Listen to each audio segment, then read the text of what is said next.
really liked Southpaw and Nightcrawler, by the way. Thank I haven't you. seen you since before those movies, so I really needed to tell you that. Thank Do you feel like you're going in a different direction with the roles that you choose?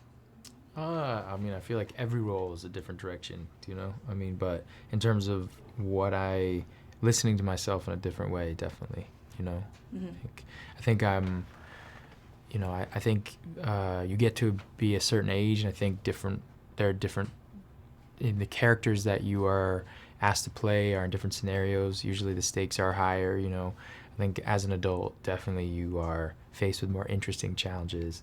And so a lot of the roles recently, as I get older, are a lot more interesting, naturally. And it seems like each one of them turns out successful. Sometimes actors will sign on to a project and maybe at the end it doesn't turn out the way that they thought it would have turned out. But it seems like every role that you have been choosing is really good. Well, it's a director's medium. You know, this is a director's medium, and I think also a lot of it's based on the structure of a screenplay and all the elements around that, you know. I think you can fall in love with a role, and if you don't look, you know, at the whole thing, if you don't look at who's really in charge and what their vision is, and if you don't listen carefully enough, you can easily make a mistake or the wrong choice just because maybe it doesn't match up with what you see, or, you know, maybe someone doesn't really know why they're telling a story. So often for me, the choice is always made because I talk to the director, I read a screenplay, I talk to the director, and it's all about their passion and how much they want to tell that story.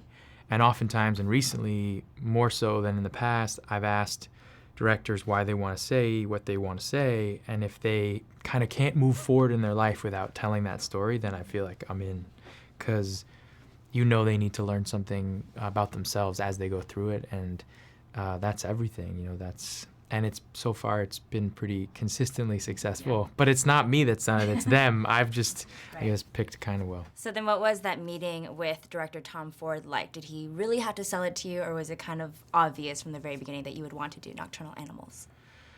Well, no, I mean, I think you have to set aside all your preconceived ideas about someone when you walk into a meeting with them, or when you're given a script. You know, I know Tom, obviously. I've been a fan of his work, you know, outside. I mean, his first movie, and then outside of that, and, you know, his work as a fashion designer, obviously.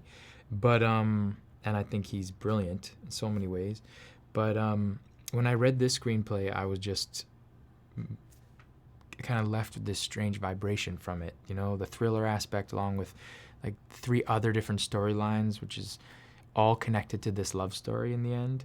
It was brilliant, you know. It moved me more ways than one. It's one of those stories that are so dark and heartbreaking, yet it's irresistible. You can't stop watching it.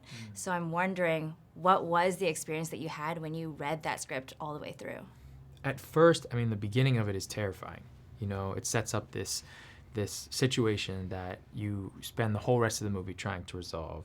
And then you start to learn what that situation really means. But that first moment in the desert is so scary that I remember reading it and I was alone. I remember the pages of the script were red because it was this confidential script, and just somehow the color of the pages and then the subject matter was kind of rocking me in this really weird way. And as I got through it, you get to the end and you figure out what happens and then what happens at the end.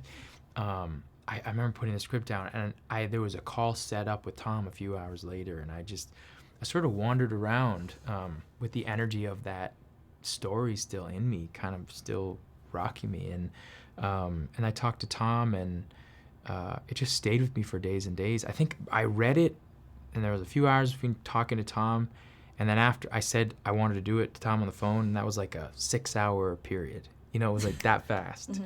So things that happen that fast are meant to happen.